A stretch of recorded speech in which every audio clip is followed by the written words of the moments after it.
We're showing one of the episodes of his long-running series, Clegg's People. This programme, which was filmed in 1987, features one of Michael's favourite places in the region.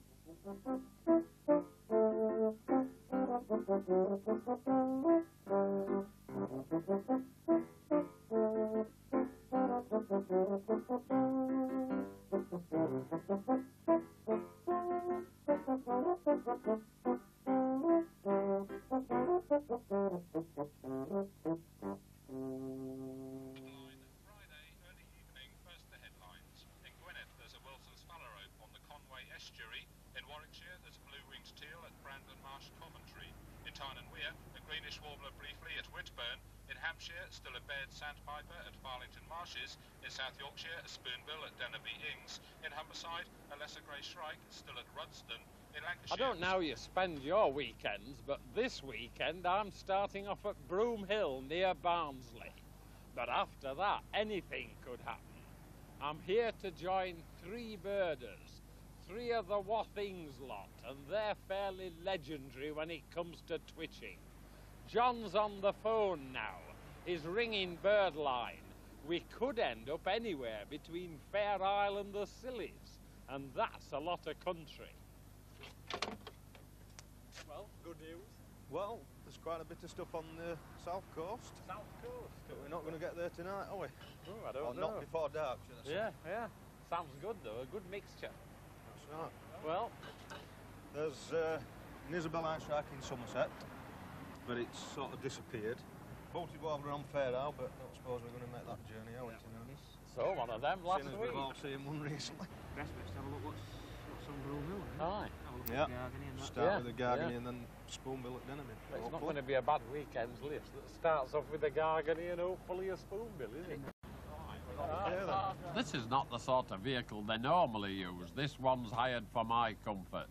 I might end up sleeping in it yet, but that depends on where Birdline sends us. Birdline's the national telephone grapevine that puts out news about rare birds and updates the gen every few hours.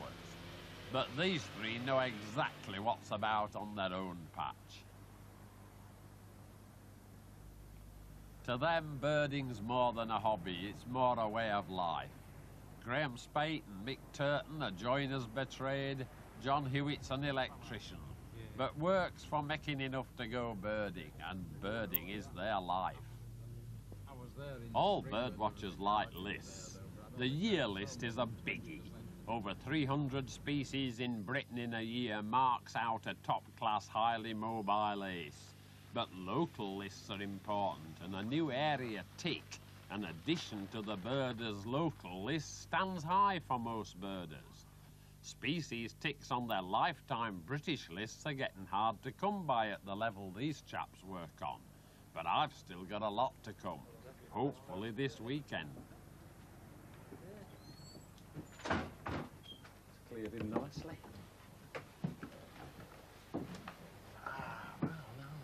Good line of Panooks.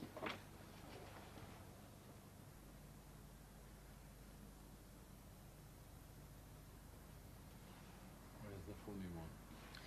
You see the wooden stick that's stuck up at an angle? It's almost in line with that. Yeah, wow, that is a weird one. It looks to be a marvellous shape of the head, just like Ferruginous.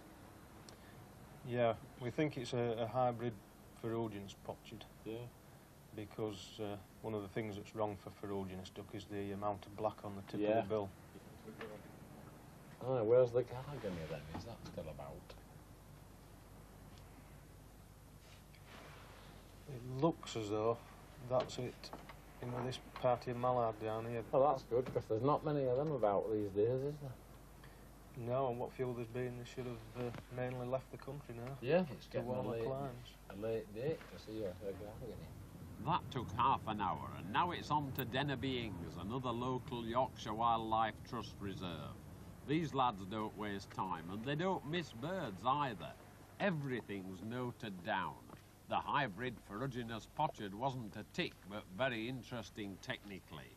Twitching's the pursuit of rare birds, but they're more than twitchers, they're ornithologists as well. Oh, well, no trouble with that one.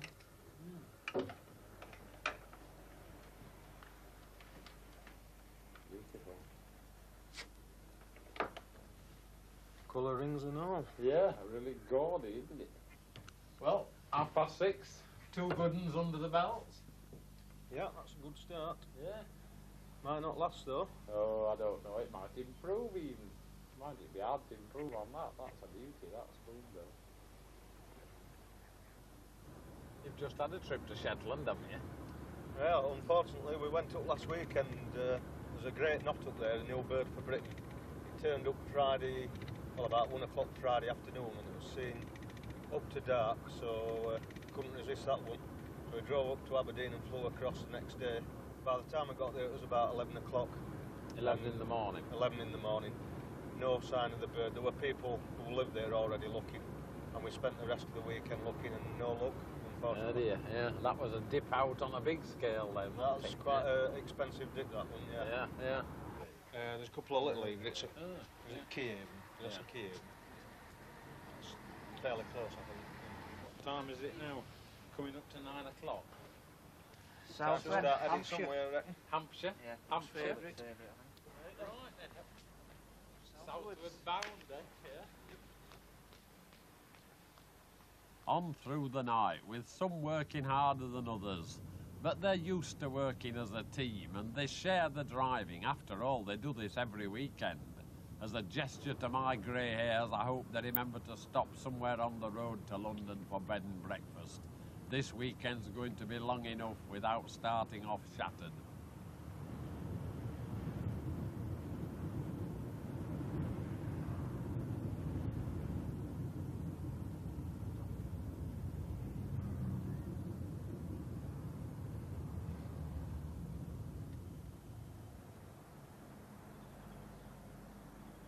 It's 7:30 and we've bedded and breakfasted, and now we're bowling along the M25 at Heathrow. Heathrow's home ground to these lads. They travel the world. Mick passed through here recently on his way back from Israel, where he'd just added another species to his world owl list. Your owl list must be pretty fantastic. Yeah, it's probably mid-20s, nearly 30, I think. They're That's one of worldwide. They're one of the hardest groups to get, aren't they, really, though? Yeah, you feel you've achieved something when you see some good owls, especially if you can find them in daylight. Yeah. Have you had any really top-class ones in Britain, then? Scots owl we saw in Hampshire Aye. Where was a that? few years ago.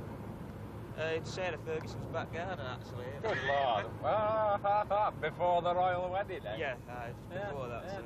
And, How did you manage to see it? Because they're very nocturnal, aren't they? It started, we went down sort of after work and heard it calling about 10 o'clock in the evening, then it shut up while about 4 in the morning. And we managed to find it in torchlight and had quite good views of it. And First the headlines. In Somerset, an Isabeline shrike and Minehead golf course. In Gwynedd, a Wilson's phalarope on the Conway estuary. In Warwickshire, a blue-winged teal at Brandon Marsh Coventry. In Tyne and Wear, a greenish warbler briefly at Whitburn. In Hampshire, still a bared sandpiper. And Farlington Marshes, also a grey phalarope and 2 little egrets at Keyhaven. In Humberside, a lesser grey shrike again at Rudston. In North Yorkshire, a red-breasted flycatcher at Filey. In Lancashire, a spotted crake at Martin Mere. In South Yorkshire, a spoonbill at Ellaby Ings. On the Isles of Scilly, a red-eyed vireo, rose-coloured... That last phone call didn't change anything. It's still Farlington Marshes, sandwiched between a motorway and the Solent near Portsmouth. Birding doesn't always take you to pretty rural spots, and this one's a bit of a hellhole of fleeing traffic and deafening noise. Still, the birds don't seem to mind, and it does have a reputation for rare birds.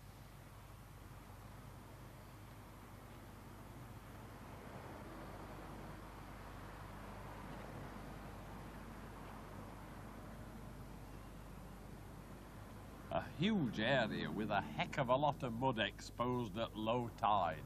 And we're looking for Baird's sandpiper, a 6-inch American wader. It's no joke. But never mind, we're keen to get on with it. Out on the seawall, searching behind every yacht and up every gully. Looking behind the patches of plants and hoping that it might just be tucked in somewhere with a flock of common birds. The assembled birders hadn't seen it either, and that was a bad sign, because some of them had been there since dawn. They say it's not been seen since yesterday. Still, we gave it a good try for 2 hours before admitting defeat, a dip out in the jargon. I must say, it's always the same when you miss a good bird. The feeling of disappointment's quite amazing. It wasn't even as though we hadn't seen Baird's sandpiper before. We all had. But that was it, the first bird of the day, and we dipped on it. Graham's attitude, I think, said it all. He's a real wader specialist, spent 2 years studying them in the Far East, and a lot of time in China. How long were you in China? On 2 visits, I've spent 4 months there. That's a fair span of time. What's it like for birding? The problem is finding somewhere to bird. Because most of the stuff's been destroyed and you've vast distances to cover to get to good habitat. But once you get there, it's very good. Is it? But patchy sort of thing? Yeah. But they're keen on birders going there now, aren't they? They seem to be. They're keen on tourism, definitely. And once you get there, you know, they're quite friendly. Are they? Yeah, it's not bad. Food all right? I didn't think so. It's not like your Chinese takeaway at all. Earlier